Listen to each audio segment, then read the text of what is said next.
इस फिल्म की कहानी एक 60 साल के बुढ़े की है जिसने अपने से काफी कम उम्र की एक लड़की को अपने साथ एक बोट पर रखा था ताकि जब उसे 17 साल हो जाए वो उससे शादी कर सके। पर उन दोनों के बीच का ये रिश्ता क्या कहलाता है, आइए जानते हैं। इस फिल्म का नाम है द बो, जिस पर सिर्फ दो ही लोग रहा करते थे, एक 60 साल का बूढ़ा आदमी वांग और उसके साथ एक 16 साल की लड़की चिहिरो। चिहिरो जब 6 साल की थी तब से वो वांग के साथ उस बोट पर रह रही थी। पिछले 10 सालों में उसने कभी भी बाहर की जिंदगी को नहीं देखा था। उसके लिए तो वो बोट और वांग ही सब कुछ था, और वांग भी उसका काफी अच्छी तरह से ख्याल रखा करता था।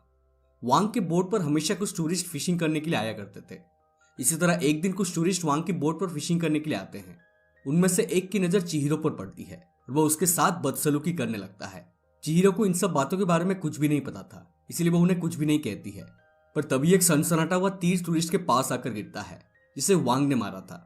उस तीर की वजह से टूरिस्ट की फट जाती है और वो चुपचाप अपने फिशिंग में लग जाता है। वो अपने साथी से पूछता है कि क्या वो बुड्ढा उस लड़की का ग्रैंडफादर है, तो उसका साथी कहता है कि नहीं, उस बुड्ढे की सिम कार्ड में अभी भी बैलेंस बाकी है। ये बात टूरिस्ट समझ नहीं पाता है। वो कहता है कि कहना क्या चाहते हो। तब उसका दोस्त बताता है कि चिहिरो जब 17 साल की हो जाएगी तब वो बुड्ढा उससे शादी करने वाला है। ये सुनकर टूरिस्ट का दिमाग काम करना बंद कर देता है। वांग फिशिंग के साथ साथ भविष्यवाणी भी किया करता था, इसलिए वो टूरिस्ट उससे पूछता है कि क्या आप मेरा भविष्य बता सकते हो। वो क्या है कि मेरी बीवी का चक्कर मेरे दोस्त के साथ चल रहा है और मैं जानना चाहता हूं कि मेरा आगे चलकर कटने वाला है या नहीं। वांग का भविष्यवाणी बताने का एक अजीब तरीका था। वो एक छोटी सी बोट पर तीर कमान निकालकर खड़ा हो जाता है। सामने बड़ी बोट पर एक बुद्धा की पेंटिंग बनी हुई थी और उसकी ठीक साइड में एक झूला लटकी हुई थी जिस पर चिहिरो जाकर झूलने लगती है। इसी दौरान वांग लगातार 3 तीर चलाता है जो सीधे बुद्धा की पेंटिंग में जाकर लगती है। उधर टूरिस्ट भी वांग का करतब देख रहा होता है। उसकी फट गई थी क्योंकि अगर वांग से थोड़ी सी भी चूक हो जाती तो तीर सीधे चिहिरो को जाकर लगती। पर चिहिरो को वांग के ऊपर पूरा भरोसा था।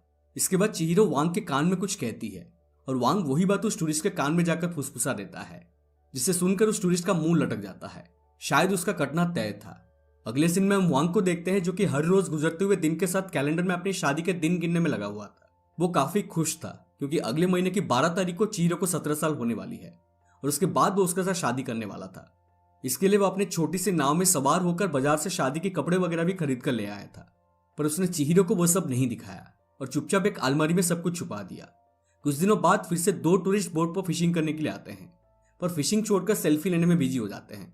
इसी दौरान उनकी नजर चिहिरो पर पड़ती है जो कि उन्हें ही देख रही होती है। वो टूरिस्ट चिहिरो को अपने पास बुलाते हैं और उसके कपड़े में मछली डालकर उसके साथ बदसलूकी करने लगते हैं। तभी चिहिरो उस टूरिस्ट को एक जोरदार थप्पड़ मार देती है। साथ ही साथ वांग भी वहां आ जाता है और उस टूरिस्ट को धमकाते हुए चिहिरो को अपने साथ वहां से ले जाता है। अब इस बात से उस टूरिस्ट का ईगो हर्ट हो चुका था।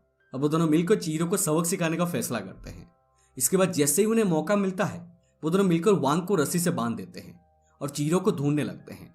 पर चिहिरो भी अपना सेल्फ डिफेंस करना जानती थी और जल्दी तीर कमान की मदद से उन दोनों टूरिस्ट को मजा चखा देती है। कुछ दिनों बाद कई और टूरिस्ट वांग की बोट पर फिशिंग करने आते हैं।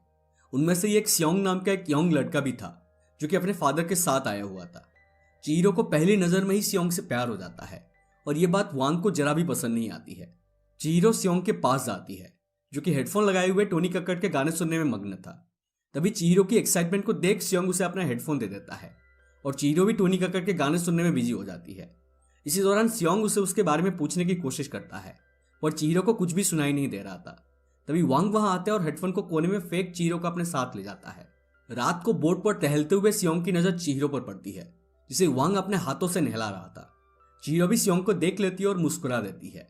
अगली सुबह फिशिंग के दौरान सियोंग अपने फादर से चिहिरो के बारे में पूछता है। तब उसके फादर उसे बताते हैं कि चिहिरो जब 6 साल की थी तब वांग उसे अपने साथ इस बोट पर ले आया था और उसके 17 साल हो जाने पर वो उसके साथ शादी भी करने वाला है।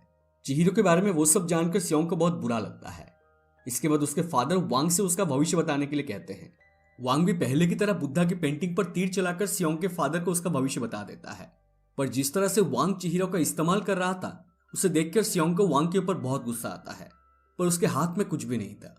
वापस जाते जाते सियोंग चिहिरो को अपना वॉकमैन और हेडफोन देते हुए जाता है। सियोंग से मिलने के बाद चिहिरो काफी बदल गई थी। वो पहले की तरह वांग के बाजार लौटने पर एक्साइटेड नहीं रहती थी, बल्कि हेडफोन में गाने सुनने में बिजी रहती थी। शायद ये सब टोनी कक्कड़ के गाने सुनने का असर था। वांग गुस्से में चिहिरो का हेडफोन पानी में फेंक देता है। रात में जब वो चिहिरो को नहलाने की कोशिश करता है तब चिहिरो उसे नहलाने भी नहीं देती है। चिहिरो को मनाने के लिए वांग उसके लिए एक हार लेकर आता है, पर चिहिरो उस हार को उसके सामने ही तोड़कर फेंक देती है। अगले दिन चीरो एक टूरिस्ट के पास जाकर बैठ जाती है। वो दरअसल वांग को जलाना चाहती थी और ठीक वैसा ही होता है। ऐसे ही कुछ दिन बीत जाते हैं और कुछ दिनों बाद सियोंग एक बार फिर चीरो से मिलने आता है, जिसे देख चीरो काफी खुश हो जाती है। उसे दरअसल सियोंग से प्यार हो गया था। फिर वो सियोंग को एक डमरू गिफ्ट में देता है। सियोंग और चीरो के बीच बढ़ती लगाव को देख वांग के गुस्से का कोई ठिकाना नहीं रहता। उसे लग रहा था कि अगर सियोंग ज्यादा दिन और यहाँ बोट में चीरो के पास रुका तो वो उसे कभी भी शादी नहीं कर पाएगा। इसी वजह से जब सियोंग चीरो के साथ हैंग आउट कर रहा होता है तभी उसे डराने के लिए वांग उसके सामने एक तीर मारता है, पर गुस्से में आकर चीरो उस तीर को तोड़कर फेंक देती है। चीरो और वांग एक ही साथ एक ही कमरे में सोया करते थे, पर उस रात चीरो अपने बेड पर नहीं थी। ढूंढने पर वांग देखता है कि चीरो सियोंग के साथ उसके कमरे में सो रही है और ये देखते ही वांग की सड़क जाती है। वो तुरंत सियोंग का बोरिया बिस्तर बांधकर उसे एक छोटी बोट पर बिठा देता है और उसे वहां से चले जाने के लिए कहता है।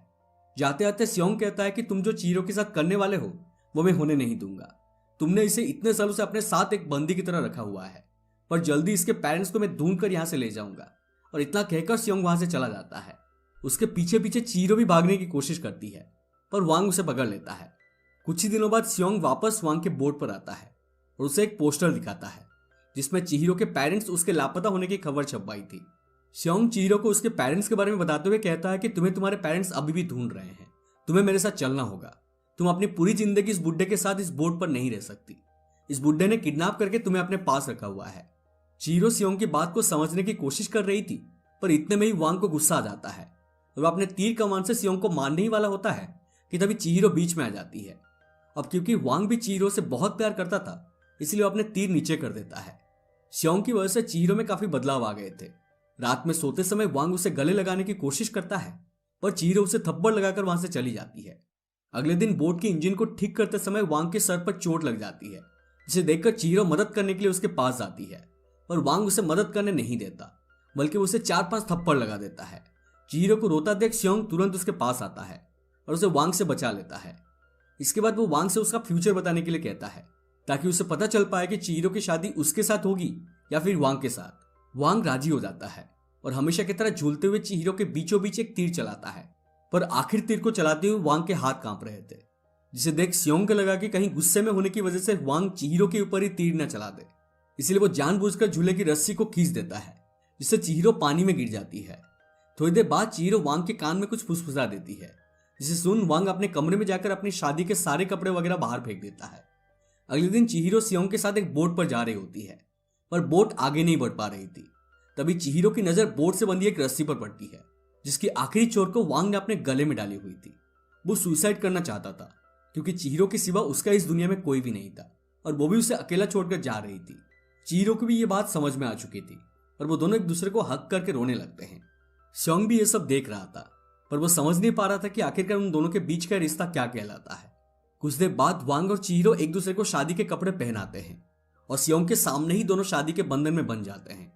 इसके बाद वांग और चिहिरो एक छोटी बोट पर सवार होकर कुछ दूर आगे चले जाते हैं। इंटीमेट होने से पहले वांग एक म्यूजिक बजाता है, जिसे सुनते ही चिहिरो की आंख लग जाती है। चिहिरो के सो जाने के बाद वांग आसमान की तरफ देखकर एक तीर चलाता है और पानी में कूदकर अपना जान दे देता है। उसके मरने के बाद वो छोटी बोट अपने आप ही बड़ी बोट के पास चली जाती है, जहां सियोंग उसके ही आने का इंतजार कर रहा होता है।